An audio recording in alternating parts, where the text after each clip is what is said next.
J'ai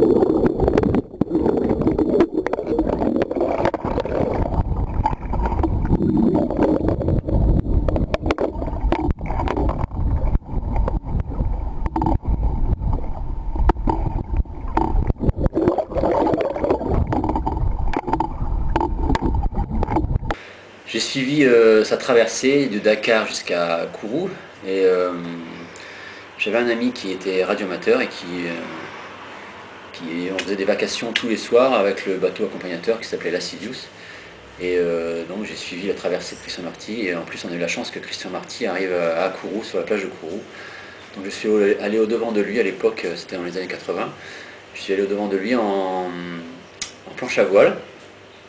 Et j'ai vécu donc son arrivée et ses premiers pas à terre sur la plage des Roches.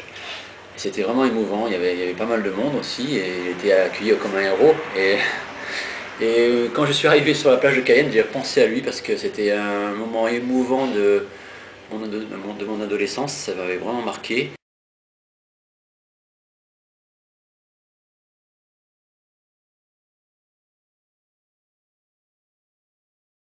Oui, alors mon bateau a été construit à l'école de croisière Flamboyant avec un groupe d'élèves en insertion. Et donc ils ont mis 6 mois pour le construire, encadré par des gens de l'école de croisière.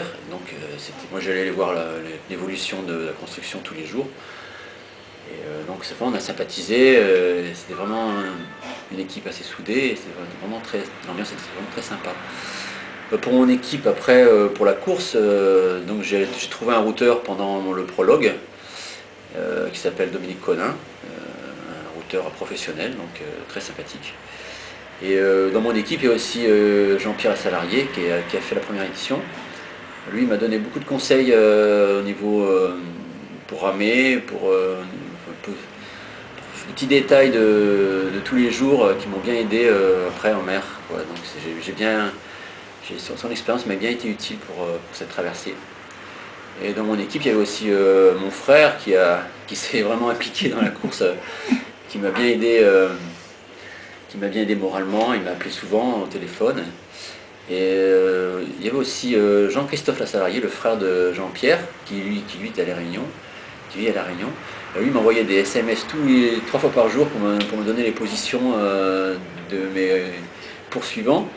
Donc c'était important pour moi d'avoir la position de mes poursuivants, bien sûr. Et ça, Jean-Pierre, il n'a pas arrêté tout le long de la traversée de m'aider comme ça. Et vraiment, je en suis vraiment reconnaissant. Ok, c'est parti, J plus 20e jour, 21e jour de navigation.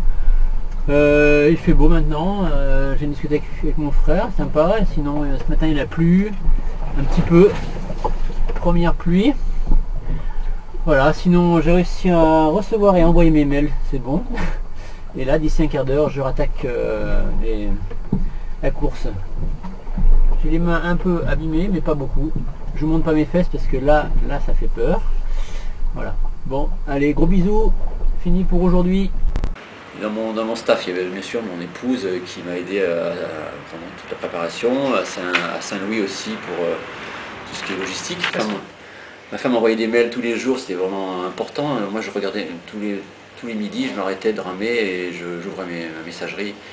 Et bon, c'était un moment important dans la journée et j'avais vraiment besoin d'avoir un petit mail de mon épouse. C'était vraiment... Tout est nominal, c'est bon. Ça montre bien que c'est une course qui n'est pas facile. Il y a une facteur chance aussi. J'ai eu la chance de ne pas avoir une mauvaise vague qui me retourne. Bon, j'ai fait attention aussi, mais bon, n'empêche que j'aurais pu bien me prendre une vague. C'est grâce à mon expérience de marin, mon expérience de la mer, quoi, qui m'a permis de faire cette place-là.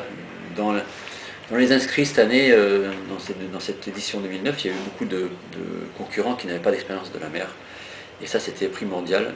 Prévu 40 jours de nourriture lyophilisée. Bon, j'avais encore en réserve une dizaine de jours de boîtes de conserve, de réserve en boîte de conserve et en couac. Ok, 31e jour. Il est 14 h. Voilà, un peu crevé. J'ai mangé une boîte de pâté là, et ça m'a déglingué l'estomac. Bon. Bref, j'avais plus de pêche après pour ramer, donc j'arrête le pâté maintenant, puisqu'elle est arrivée. On devait avoir à bord un dessalinateur qui permettait de fournir 5 litres d'eau par heure, donc c'était largement suffisant pour boire et pour lyophilisé et même pour se laver.